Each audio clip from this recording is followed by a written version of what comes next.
Okay, I'm gonna try and do this all in one take on my phone because I suck at editing, and yeah, so I apologize if it takes a long time. So you've got, this is the original one that comes with the car, and there's 4 screw holes around the outside of it, and they just attach into basically this silver bezel that goes around the gear selector and up over the fascia. So the best way to attack this is put your car into, I guess, accessories, take it down to neutral or probably neutral, and you can either use a trim tool, or depending on how many times you've got into it, you basically just need to pry up this bit of plastic around the outside. So I'm just gonna have to chuck my, see if I can wedge you there while I do this with my hands. There you go. Sorry, so all I did there, both hands pushed in under there, and then the whole thing just pulls up like that. And this is a little bit more difficult for me because I've got stuff in here at the moment. Genuinely, whatever that word is, generally, that's the one, it'll come out with a little bit of wiggling. And then the next thing is to go behind and disconnect your various wires.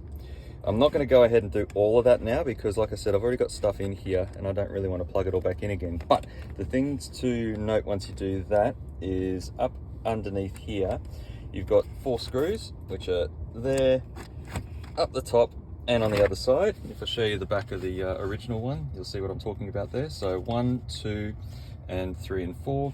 And then you've also got these little white clips. Now they do actually come with extras in the Light Force kit, but they even recommend that you take these ones off the original. So you just need to get like a little flat head screwdriver and just like be very, very careful about prying them off. And they also say wear eye protection because they can ping across the garage. Mine didn't, but yeah, just be careful, they can disappear, and they can also snap if you do it the wrong way.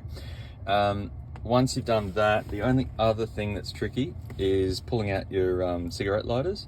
So the reason that is tricky is because there are a couple of clips that hold it in, and it's just a matter, I think that bit up there, that bit up there, you'll see them. Yeah, these bits up here and here, you'll see them when they're fully clicked in, but basically you just have to get a screwdriver down the side of them and wedge them until they pop out. And after that, it's up to you if you want to put it back in or not. I've got another thing over here, so I just left that one out, obviously. But yeah, it's just putting everything back in again. The one thing that I do find that makes it easier is that my seat heaters, these just sort of, they sit in, this actually comes with another bezel, so you can slide that in and put another switch in if you so wish. But if you've got the seat heaters, then you don't need to do that. And these are actually slightly easier to put back in if you leave them out, fit the bezel and everything back in again, and then click them back in afterwards. So yeah, I hope that explains it. It's when you do it a couple of times over, it's really, really quick, and yeah, in the end of it, it looks completely factory as well. They've done a really good job on this bit of kit. So yeah, I hope that answers questions. Cheers.